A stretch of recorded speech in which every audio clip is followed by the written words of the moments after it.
Hello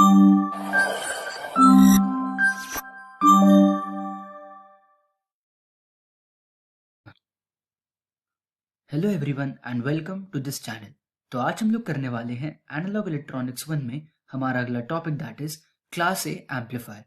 तो class A amplifier के case में हमारा Q point lies in the centre of the load line and ये हमारे पास सर्किट है for our class A amplifier, जहाँ पे हम लोग एक sinusoidal signal as an input pass करते हैं।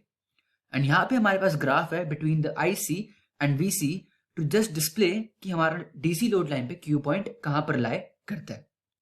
अब अगर मैं इस पर्टिकुलर सेक्शन की बात करूं तो वीसीसी हमारा जैसे बाइसिंग वोल्टेज है and RC is the resistor.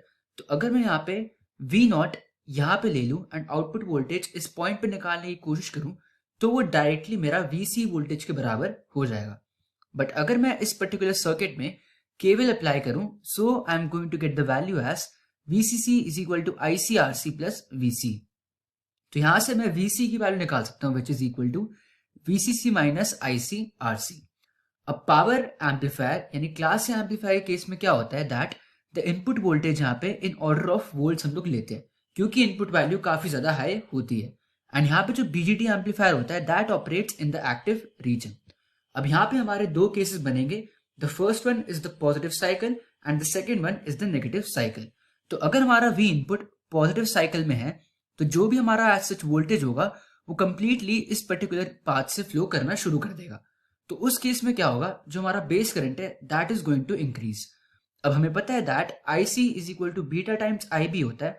तो अगर हमारा IB बढ़ रहा है तो कंसेक्यूटिवली हमारा IC भी इंक्रीज करेगा।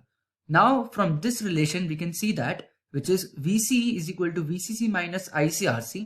अगर यहाँ पे हमारा IC करंट इंक्रीज होगा तो उसकी वजह से हमारा VC वोल्टेज डिक्रीज करेगा। अब बात कर ले हम लोग अबाउट द सेकेंड केस, जब हमारा V input is in the negative cycle.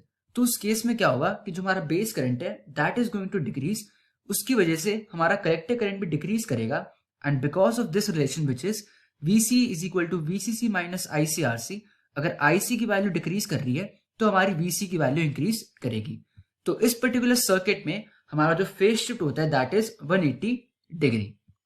अब अगर हम लोग इस पर्टिकुलर ग्राफ की बात करें तो यहां से हम लोग कुछ वैल्यूज कैलकुलेट कर सकते हैं।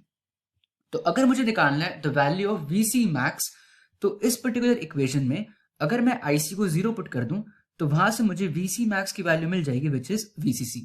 तो यहां पे हमने VCC मार्क कर लिया है। सिमिलरली अगर मुझे IC मैक्स की वैल्यू निकालनी है तो उसके लिए अगर मैं VC को 0 पुट कर दूं so IC max is going to be equal to VCC by RC। अब बात करें हम लोग इस प्लॉट की, तो इनिशियली क्या होता है कि हमारा पॉजिटिव साइकिल में IB इंक्रीज करता है। तो सबसे पहले IB इंक्रीज करेगा and then in the negative cycle हमारा IB डिक्रीज करता है। तो इस तरीके से हमने यहाँ पे करंट का प्लॉट तो कर लिया। अब इसी का अगर मैं बताना हूँ वोल्टेज के हिसाब से, तो फर्स्ट केस में जब हमारा V इन पॉजिटिव होता है तो हमारा वोल्टेज डिक्रीज करता है। तो यहाँ पे हमने एज सच डिक्रीज का ग्राफ दिखा दिया and in the negative cycle हमारा वोल्टेज इंक्रीज करता है। तो उसी हिसाब से हमने यहाँ पे ग्राफ प्लॉट कर लिया। अब हमने हमारी मैक्सिमम वैल्यूज कैलकुलेट कर ली है, तो करंट की मैक्सिमम वैल्यू इस पॉइंट पे होगी VCC by RC and voltage की मैक्सिमम वैल्यू होगी यहाँ पे VCC। तो उसी के हिसाब से इस पॉइंट पे हमारी वैल्यू हो जाएगी इसके एकदम half that is VCC by 2 RC। And क्योंकि यहाँ पे मैक्सिमम वैल्यू VCC है तो इस पर्टिकुलर पार्ट पे क्योंकि ये एग्जैक्टली मिड में लाई कर रहा है वैल्यू हो जाएगी VCC बाय 2। अब यहाँ पे एक और इंपॉर्टेंट पॉइंट आता है दैट इज अगर हमारा इनपुट वोल्टेज 0 वोल्ट है तो जो DC बायसिंग होगी उसकी वजह से हमारा कलेक्टर करंट हो जाएगा ICQ एंड हमारा कॉमन एमिटर वोल्टेज हो जाएगा VCEQ। तो इसकी वजह से यहाँ पे पावर डिसिपेशन बहुत ज्यादा हो जाएगा जिसका फॉर्मूला होगा ICQ मल्टीप्लाइड बाय VCEQ। तो पावर डिसिपेशन की वजह से हमारा इस पर्टिकुलर एम्पलीफायर में पावर ड्रेन बहुत ज्यादा होगा and this is the disadvantage of class A amplifier. अब बात करें हम लोग about the characteristics of class A amplifier. So the output current flows for the entire cycle from 0 degree to 360 degree. It does not have any non-linear distortion. The nature of the input signal is not changed at the output. Q point lies in the middle of the load line and इसकी जो conversion efficiency होती है वो बहुत कम होती है which is approximately equal to 25%. अब conversion efficiency का मतलब क्या हुआ कि जितने भी हमारे पास DC parts हैं उसको हम लोग कितना परसेंट AC में कन्वर्ट कर पा रहे हैं।